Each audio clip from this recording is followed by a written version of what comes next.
берілген теңдіктер жүйесін шешейік. Екеуі де квадрат теңдіктер.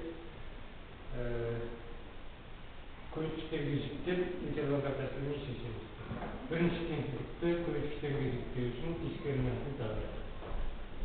Минус 4-тің квадраты минус 4 көбейтілген 3 көбейтілген 1 тең 16, минус 4 квадраты 16, минус 12, 4-ке, бұл 2-нің квадраты тең x бірінші мен екіншісін табамыз.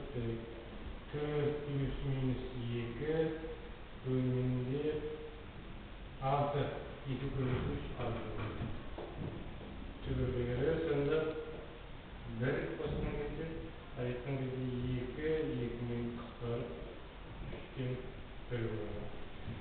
Енді екінші теңдікті осылай түбірлерін табуға айтса, тең мәндес теңдіктер жүйесіне қарай көшейік. Екінші теңдіктің түбірлерін табу үшін ескермесін табамыз. Минус 5-тің квадраты минус 4 көбейтілген 3 көбейтілген 2 25 азайту 12 24 тең 1-ге ол біздің квадрат есептейміз. X бірінші екінші 5 плюс минус 1 ескермен түбірге болды. Бөлімінде 6 3 көбейтілген 2 түбірлері сонда қоссақ 6 бөлінген 6 1 болады. Бөлімде 4-тен 4 алында 4 бөлімде 6 қысқартсақ 3-тен 2 болады. Енді берілген теңдіктерді көрсеткіштерге жіктелген түрінде жазайық. X минус 1 x минус 3-тен 1 үлкен нөлден екінші теңдігіміз x минус 1 x минус 3-тен 2 теңдігіміз кіші болмаса тең нөлден әрбір теңсіздігіміздің шешімдерін белгілейді. 3-тен 1 істемес, 3-тен 1 істемес.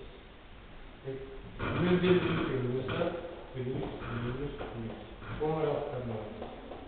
Минус шегірттен 3-тен 1-ге дейін және 1-ден плюс шегіртке дейін. Енді екінші теңсіздігіміздің шешімін қараймыз. Екінші теңсіздігіміздің шешімі 1 тиісті 3-тен 2 3-тен 1-ден үлкен, сондықтан ол да тиісті 3-тен 1-дің оң жағында жатады. Плюс минус плюс таңбаларын 0-ден кіші аралығы 3-тен 2 мен 1-дің аралығы қиыстырамыз.